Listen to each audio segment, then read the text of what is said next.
Le président de la Chambre des représentants du Maroc, Rachid Talbi Alami, a reçu le 8 janvier 2026 à Rabat Malick Ndiaye, président de l'Assemblée nationale du Sénégal, en visite de travail à la tête d'une délégation parlementaire.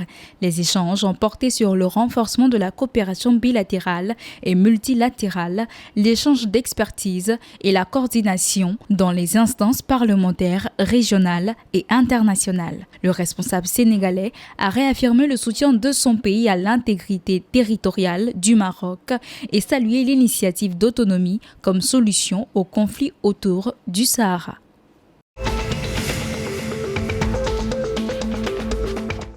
Le président algérien Abdelmadjid Tebboune a présidé le 8 janvier 2026 à Alger une réunion de Haut Conseil de sécurité consacrée au bilan sécuritaire de l'année 2025 et aux priorités pour 2026. En présence des principaux responsables militaires et membres du gouvernement, les échanges ont porté sur la défense nationale, la sécurité aux frontières et la situation intérieure du pays. Aucune décision officielle n'a été annoncée à l'issue de la rencontre, mais cette réunion souligne le rôle central de l'appareil sécuritaire dans la gouvernance dans un contexte marqué par des tensions régionales persistantes et des défis internes.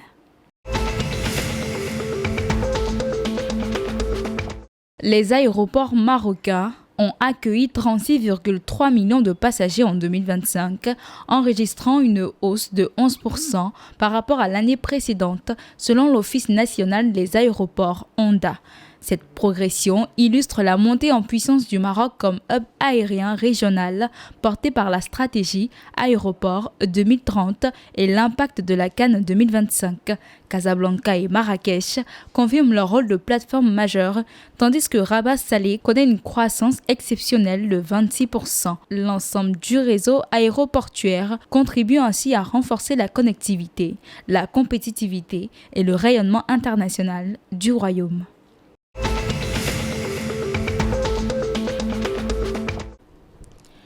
L'accès à l'eau potable reste un défi majeur en Tunisie avec 200 000 à 300 000 personnes privées d'un approvisionnement régulier selon les ONG.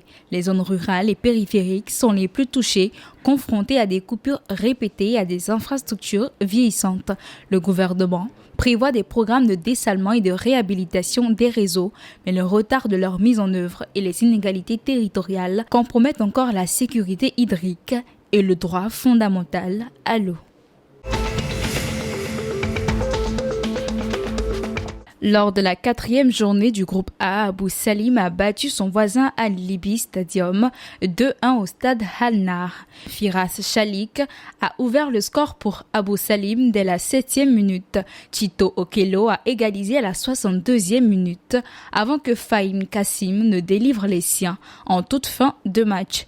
Avec cette victoire, Abou Salim grimpe à la 6e place avec 5 points, tandis qu'Al Libi reste 7e avec 4 points.